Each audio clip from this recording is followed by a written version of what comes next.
Yes, mukasa kantu atolekedde ekyatuleseewo olwaleero nga bagamba Empire Movies Production Kasenge era nga begasibwa mu Tamuzi Media Uganda ne bajja bakutuusawo ka sinema ketwolekedde wazira nga Sembate Rashid ye nannyini sinema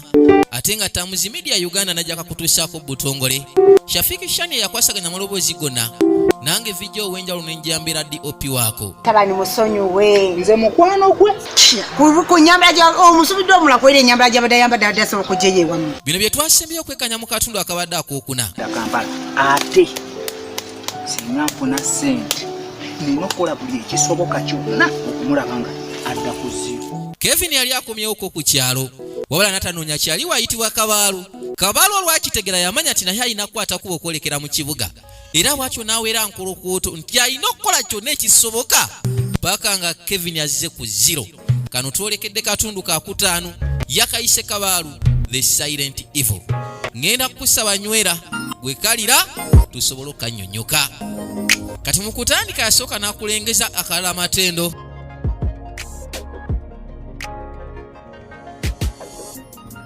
nga omanyi munaye ekitundu ekyakulaakulana kibeera mu bikomera gasoolengera amabaati ago manya twolekedde mu bannegu mu bakabejja mu bakakole gaaga maka manene okamala era nga galina bwaguga w'olujja eno wabeerayo bagagga banakolamu abaavu balabye omwavu oba okyapangisa munnange kati mu kaseera kano ziba teziri busa waliwo yasembera teyali mulala okujjako Kevin yali aze ne sisita we jjukira mu kuva mu kyalo yasalawo amuleete mu Kampala engeri gy'ali abeera yekka mu maka asobole okumuyambako ku mirimu egy'enjawulo n'okubeera nga tawuubaala yali muwulu nga tannawasa yaggulawo era ng'omugagga nnyinimu nze nakugambye nti kona mukazi wattu agenda okutuuka maka kyeyamwewunyisa omanyi okutuuka nga mutufu kikomera nategedde banange nga kyewunyisa okamala ekintu kinene lubiri lulamba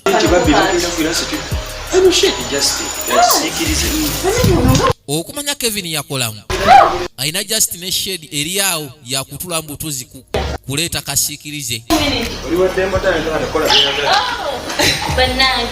nakyala yawulira essanyu avudde mu kyalo mu byokulya amapeera n'ebikajjo kati ayolekedde ku kukiizi ice cream keeki ez'ebbeeyi ate baaba omugagga twavaayo mu kaseera ne basooka bakolekeze bali mu kyalo waliwo yali akedde ku nkumbi nabaganye katundu ka kutaano era nga tubagala nnyo mwenna bakalabira ku munyongano gwa intaneti mukola kyamanya agamba te Hadija Zahara e Dubai ate nga serabide tumusime Pulisira nabagala Agnes naye kwali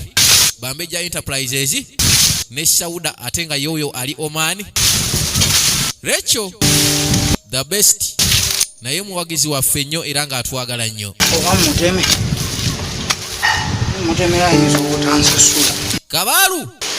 musajja waffe yali akedde ku nkumbi ali mu kuwalakata kedde mu kuwala naye munayinza okutuma muwogo w'omusajja wabwe nga angulubye na ggwanga lino angulubye na nsi ensi eno gy'olaba ekkuba naye luno lwe lukubonaabona okusembayo mu kyalo zino ssente zenkunowa Kevin byawuza bye bamuŋŋamba mbu yagenda Kampala naye ngenda tinasazeewo ngenda yasooka n'abirowoozaamu kuba okusinziira ku Kevin kye yamulaze najja ne ku kino n'atamubuuzaako yo okulima leero lwe lusembayo okupakasa era n'alema n'atampa ssente zange zino nenkumbi yajje mukuba ku mutwe ajja kumpe yakakasa nti luno lwe lulimbi olusembye okuva ku kyalo singa bamusasula oba singa kabatana ne batamusasula ajja mukuba akakumbi ku mutwe atirisiti aliko amawano luno olubimbi lwe lusembayo wuuyo mulumi wa ku kyalo omanyi ng'okyali ku kyalo nga tonajja ku kibuga emirimu egibako okuba kulima kupakasa kukima amazzi kutunga ngato najja se n'atambula butambu butufu kino Kabaalu kyamuluma kyaliwo we mubaddenga kale tetuganye yamugambako ekigolozo n'atakigula kinduulira okutuuka ku ekyo naye n'atuuka ne wakamama wa Kevin n'amuduulira buduulizi kakati kale yagende Kampala aba yagende Kampala yakomyewo teyandabyeko okwo kusigala kukyali mukwamu yasigala abyebuuza kale omanye abantu bangi bakwatekuwo ne bolekera mu bibuga ne beerabira nti ate balina bakyali bwabwe baleka mu kyalo. Mukama Katonda njagala onkulembere luno olubimbi lw'ennima leero lwe lusembayo era singa omusajja ono nkiddamu omusajja ono singa tampa ssente zange zennyimidde wano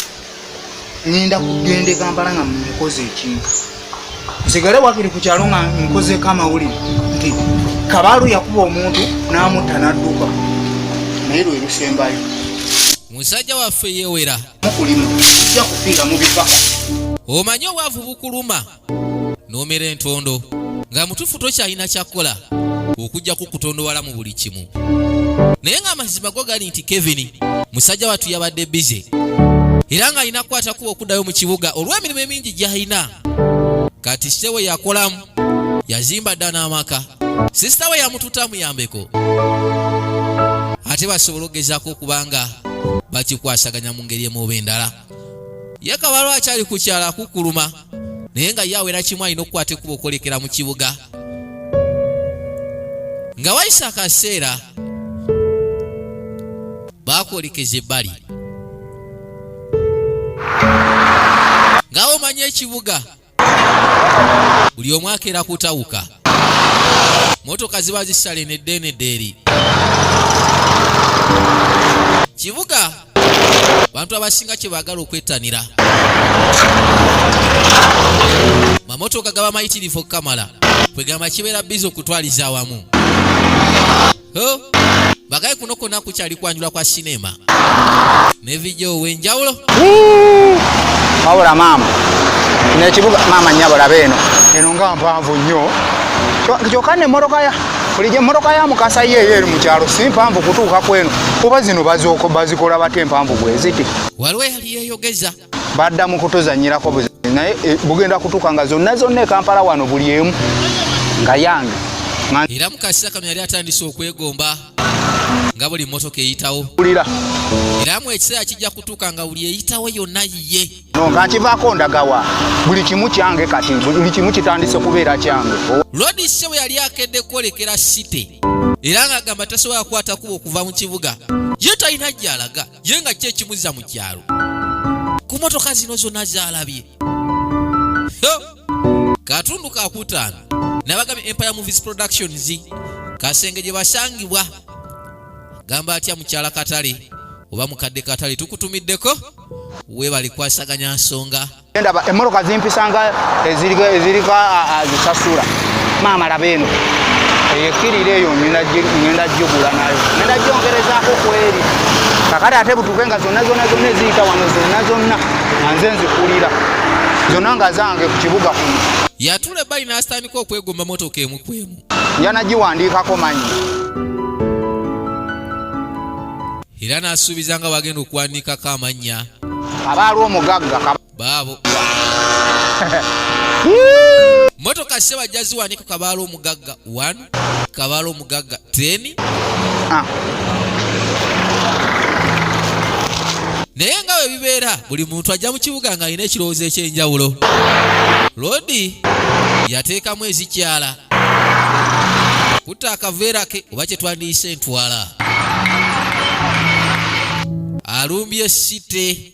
azekazana. Lodi yamubye jjooka ogimanyi eyo yaze sebanyirira ye ng'atunulanga kinya n'atamunoonya nako kino kyamutabudde obwongo n'asalawo naye akwate kuba ayolekera ekibuga.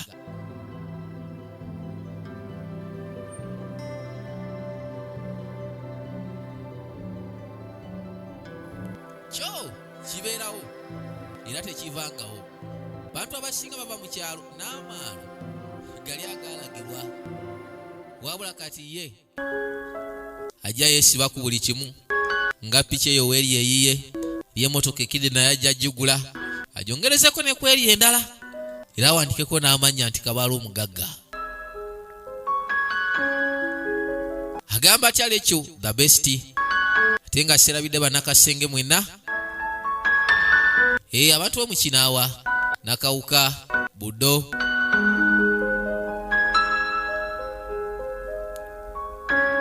kyakabi nnyo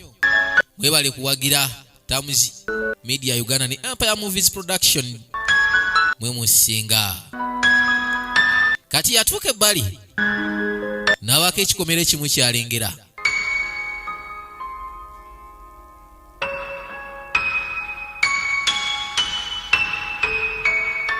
Yasooka n'alingiza bano bayitawa kwe kukonkona abeeno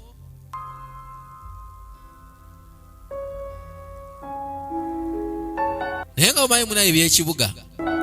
yakonkona n'akonkona era kyava ddi n'akwata ekkubo naye mugayo nkunzibulira kale eno ennyumba yandibadde yange naye yalaba omusajja watu tebamufuddeeko naye mweyisa bubi banaye mweyisa bubi nenkunkunira eddakiika meka ne mugana okuggulawo ku nsi ya Katonda abantu si bangu.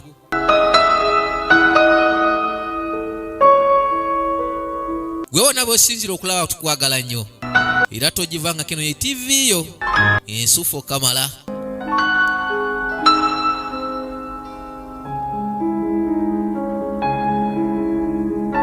Aba atambula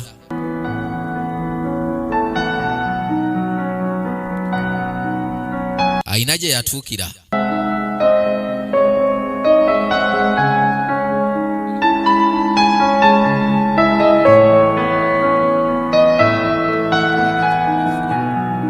Mukaseera kano we yayingira bamugobya mbwa eyo bamutwala tinka loading atalinnya yasalawo yeesonyiwe waayi ennyumba z'ebikomera zino munnange sewa mu kibuga si buli muntu nti omala gayingira maka ge kati agenda okuzza amaaso waliwo akapande ke yalangera kaliko kyakihiiru eno tiwabanga waliyo Church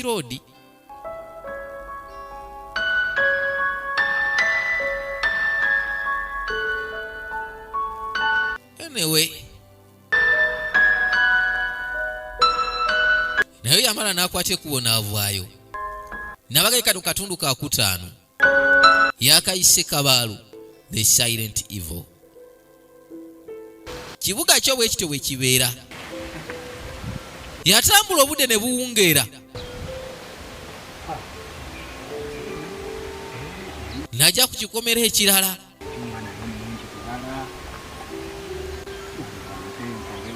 kino kyali kimpimpi n'asooka alingizaako munda mutuufu ate wano wanene nnyo sembayo bwe bigaana ngenda kugenda ndikasasi era bwatyo yagamba wano we wasembi kuba konkonyolwamu nga teri amuyamba. Abeno wanje baba Mate ani gwe mpulidde akonkona ku gate. Abeno nange simanyi yakonkonanga bw'ayita abeeno Kale tukola bodi. kumbe abali munda bawulidde Njagala okugamba gw'osangawo yenna nga tamumanyi just come back and era bw'atyo Lodi yakwata ekkubo n'atuma nakyala Josina gweswe ensonga kyekutumye. n'amugamba gwe kwata ekkubo genda ku luggi gw'osangayo yenna wemanga simumanyi Then n'okoma just gwe komawo bukomyo ŋŋambe. Abeno